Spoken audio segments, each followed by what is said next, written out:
Is this the coolest thing since paper? Let's check it out.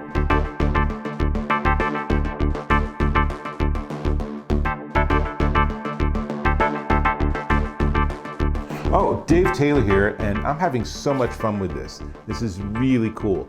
This is the Sony Digital Paper DPT-RP1. It's the second generation of digital paper from Sony, and as you can see, you can write directly on the image, so you can take notes and sketches. If you are actually an artist, you can do artwork, but this is really great for like in an office or a legal or medical or something. You can have a form because you can download and store forms and documents and PDFs. And then you can actually annotate it, highlight it, do whatever you want. Now, I can also use the included Stylus's erase feature, and make sure I push the right button. The Stylus has 2 buttons. And let's see if I touch here. So you can see it remembers by segment, so I can go ahead and clean up my digital paper here. And I'm using this on a blank graph page. I can certainly do something else. Now, on the top, I can push the home button, brings down a menu, and then I can pull up all documents. I can create a new document. I can create a new sketch page. There's a lot you can do. Now, it comes in 2 models. This is the 13-inch screen. It's a glorious size. This is so nice. This is almost as big as my computer screen. It's so pleasant after working with like Kindles or iPad minis or something. And it's ridiculously light. I mean, it's crazy light. You can see it's really thin. This is the 13-inch, and it's the heavier unit, and it's 12 ounces. It also features a screen that is 1650 by 2200. It's an electrophoretic display. I have no idea what that means, but it's a cool word, right? And when you charge it, and you charge it via micro USB on the very top, when you charge it, it lasts somewhere between 1 and 3 weeks of use. And of course, if you use it sporadically, then it's going to last a whole lot longer. The Stylus also needs a charge, so you pop the top off, and there's also micro USB. And the Stylus you need to charge probably once a month. That's easy enough.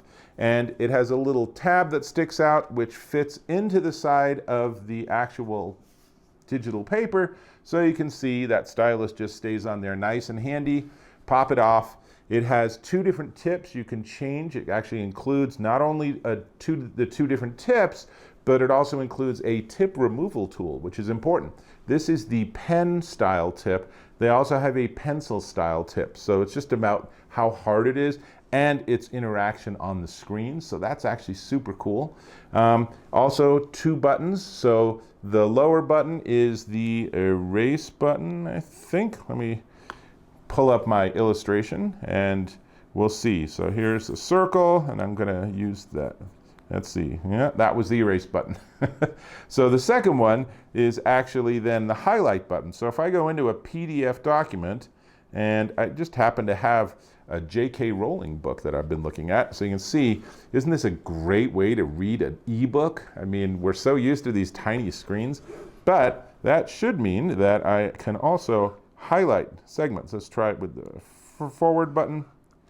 Okay, well, I guess the PDFs need to have different formats for that to work, but I have definitely done it in the document that comes with the device itself. So if I go into the basic operation guide, let me just confirm this works.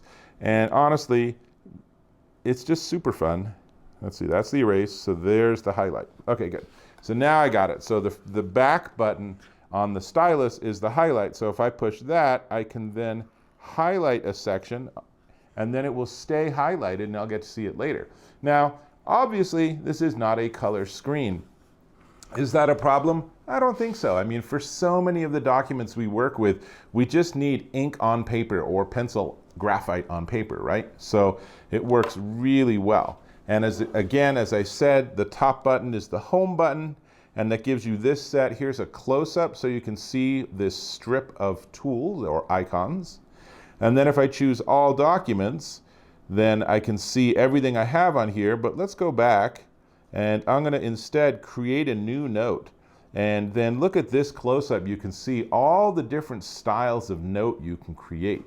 Now, the one thing I didn't see that it had, which is a little disappointing, is I don't see an OCR feature, but that might be something that's available in the software. That's something to experiment with. I'll clarify in the description if there's an OCR feature that I just haven't found.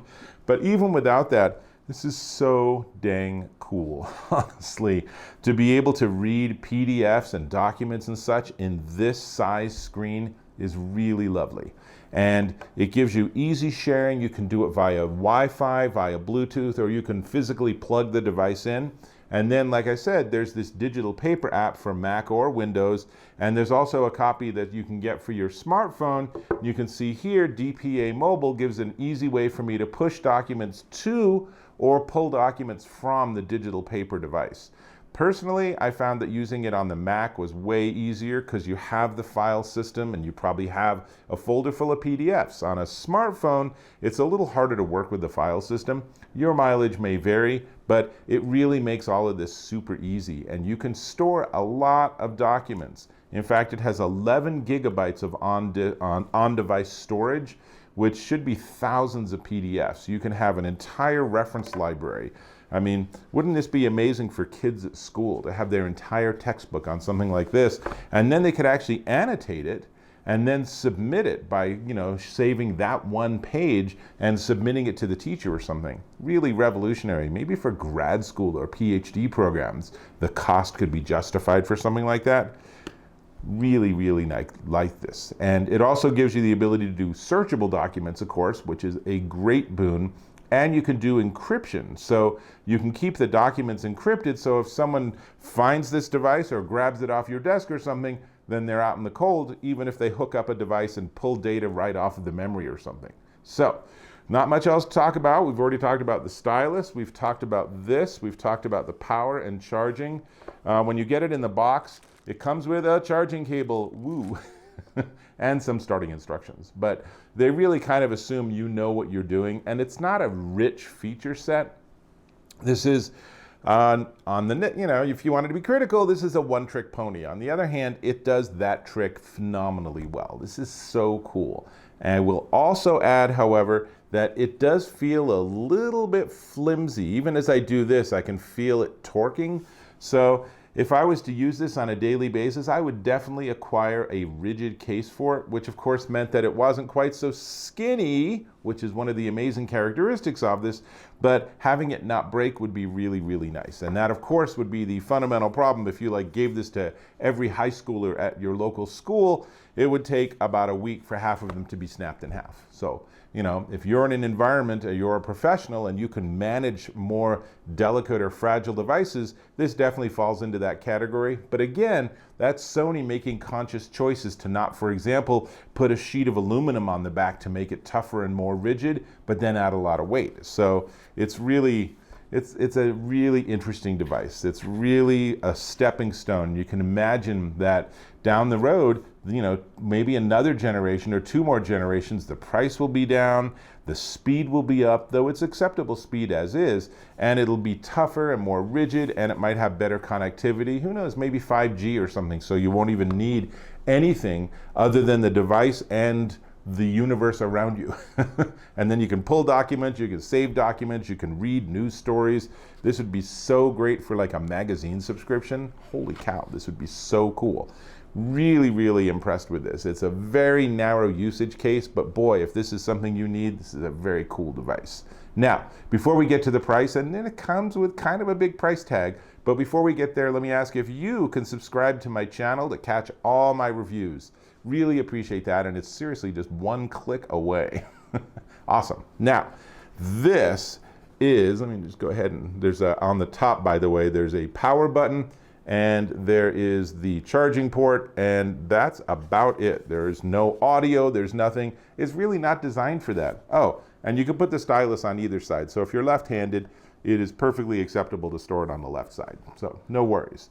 This is the Sony Digital Paper DPT-RP1. And it will cost you, in the 10-inch size, that is not this unit, the 10-inch size will cost you $499.99.